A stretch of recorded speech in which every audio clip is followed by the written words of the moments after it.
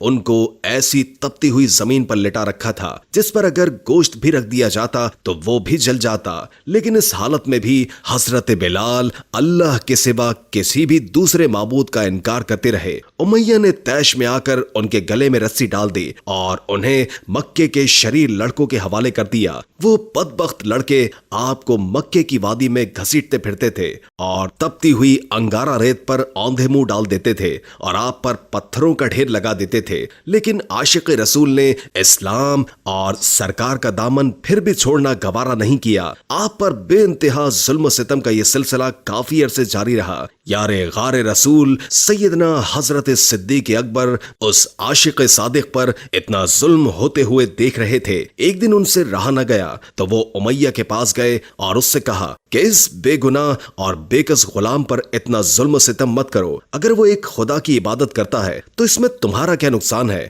اور اگر تم اس کے ساتھ احسان کرو گے تو وہ احسان آخرت میں تمہارے کام آئے گا۔ امیہ نے حقارت سے کہا، میں تمہارے خیالی یوم آخرت کا قائل ہی نہیں، جو میرے جی میں آئے گا میں وہی کروں گا۔ سیدنا صدیق اکبر نے اس کو پھر تحمل سے سمجھایا کہ تم طاقتور ہو، اس مجبور غلام پر ظلم کرنا تمہارے شایان شان نہیں، تم عربوں کی قومی روایت کو دھبا مت لگاؤ۔ امیہ نے کہا، تم اس کالے غلام کے اگر اتنے ہی ہمدرد ہو تو اس کو خرید کیوں نہیں لیتے؟ سیدنا صدیق اکبر راضی ہو گئے اور آپ کو آزاد کرا دیا۔ سرکار دو عالم صلی اللہ علیہ وآلہ وسلم کو سیدنا حضرت بلال کے آزاد ہونے کی جب خبر ملی تو آپ بے حد خوش ہوئے اور حضرت ابو بکر سے فرمایا کہ مجھے بھی اس میں شریک کر لو۔ تو یار غار نے عرض کیا، یا رسول اللہ، میں تو بلال کو آزاد کر چکا ہوں۔ سیدنا حضرت بلال حبشی اب آزاد تھے اور اپنا زیادہ وقت اپنے کریم آقا کی بارگاہ اقدس میں گزارتے تھے، ان سے قرآن مجید کی تعلیم حاصل کرتے، حکمت و دانائی کی باتیں سیکھتے اور دین حق کو زیادہ سے زیادہ پھیلانے کی کوشش کرتے۔ جب ہجرت کا حکم آیا تو حضرت بلال نے بھی ہجرت کی اور مکے سے مدینہ منورہ جا پہنچے۔ رسول کریم صلی اللہ علیہ وآلہ وسلم نے مہاجرین و انصار کا مواقعات کرایا تو سیدنا بلال حبشی کو حضرت ابو روحیہ کا بھائی بنایا گیا، جن سے آپ کو بے حد محبت تھی۔ پھر جب مدینہ منورہ میں اسلامی حکومت کی داغ بیل ڈالی گئی تو 1 سال کے بعد یہ سوال اٹھا کہ لوگوں کو نماز کے لیے بلانے کے لیے کون سا انداز اپنایا جائے۔ لوگوں نے مشورہ دیا